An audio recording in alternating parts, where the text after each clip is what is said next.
Welcome to the Fear and Greed Afternoon Report for Friday, the 1st of July 2022. I'm Michael Thompson. Every afternoon we've got the 5 things that happened today that you need to know about, so let's jump into it. Story number 1 is the local market, and investors hoping for a brighter start to the new financial year will be disappointed, with the S&P ASX 200 closing down 0.4% today to 6,540 points. It's down 0.6% for the week. Looked like it was actually going to be a better day, with early trading seeing the market almost 1% up before coming back down, and then a rush for the exits in the final few minutes of trade saw the market closing well in the red.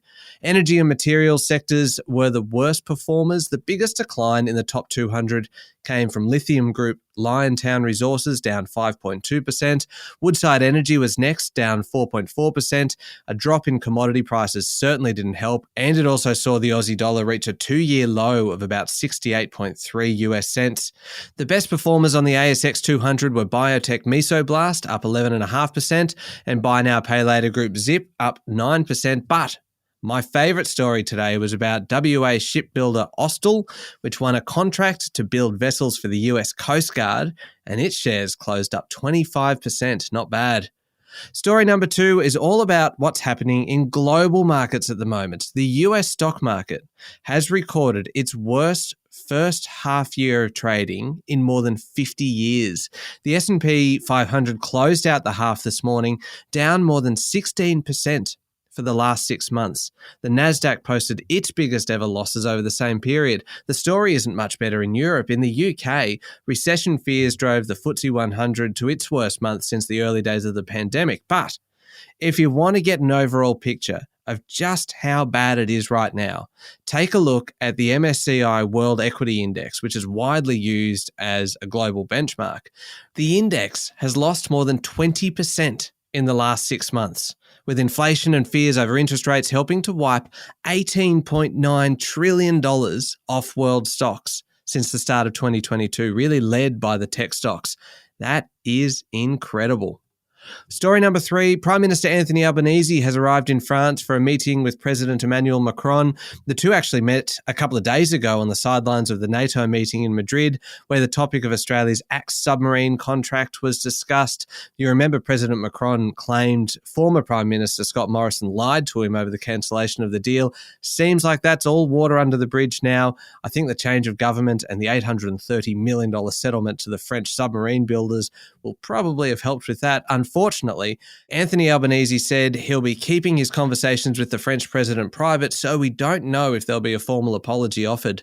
Meanwhile, tensions continue to escalate between China and Australia. Beijing has warned Canberra it's been involved in risky and provocative behaviour by flying an Australian surveillance plane in the South China Sea a few weeks back. A spokesman for China's Ministry of National Defence said, and I quote, "Those who come uninvited shall bear the consequences."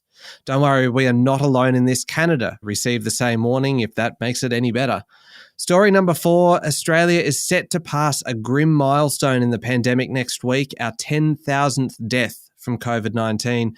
It is low compared to other countries, but it is still a confronting number when you think about what it means. 10,000 Australians losing their lives to COVID-19. It comes as Health Minister Mark Butler urges Australians to get their booster shot. Authorities are bracing for a surge in case numbers as we enter a third wave of Omicron, and cases are already rising. Finally, story number 5. I was hoping to find some good news to finish on, and unfortunately, I couldn't find it. There was another big decision out of the US Supreme Court, this time relating to climate change. In a 6-3 ruling, the court found the Environmental Protection Agency doesn't have the authority to force electricity utilities to close down coal-fired power plants and shift towards renewable energy.